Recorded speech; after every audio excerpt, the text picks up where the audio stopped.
વડોદરાના પાદરામાં વરસાદે વિરામ લીધો છે પણ પાણી ઓસરવાનું નામ નથી લઈ રહ્યા। પાલિકાના ગેરવહીવટના કારણે લોકો પાણી વચ્ચે રહેવા માટે મજબૂર બન્યા છે। પાદરાના Krishna complex, VUDA, Gujarat housing board, Pataliya, Hanuman road અને જાસપુર રોડ પર પાણીનું સામ્રાજ્ય જોવા મળ્યું। આપને દ્રશ્યો બતાવી રહ્યા છે। આપ જ્યાં નજર કરશો આ વિસ્તારોમાં જળ કર્ફ્યુની પરિસ્થિતિ છે, જળ પ્રલયની પરિસ્થિતિ છે। પાદરા જંબુસર હાઈવે પર હજુ પણ પાણીનો અડ્ડો જોવા મળી રહ્યો છે। એક્સક્લુઝિવ દ્રશ્યો એબીપી અસ્મિતાની સ્ક્રીન પર આપ જોઈ રહ્યા છો।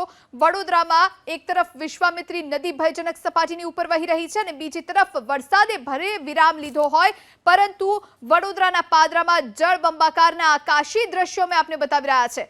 પાદરાના વિસ્તારોમાં પાણી ભરાઈ ચૂક્યા છે। પાણી ઓસરવાનું નામ નથી લઈ રહ્યા।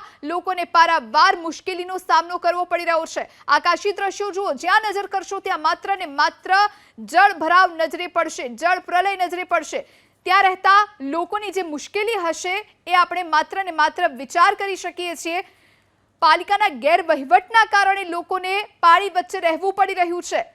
કૃષ્ણા કોમ્પ્લેક્સ હોય, VUDA, Gujarat housing board, Pataliya, Hanuman road અને જાસપુર રોડ આ એવા વિસ્તારો છે કે જ્યાં માત્ર ને માત્ર જળનો જમાવડો નજરે પડી રહ્યો છે। પાદરા જંબુસર હાઈવે પર હજુ પણ પાણીનો અડ્ડો જોવા મળી રહ્યો છે।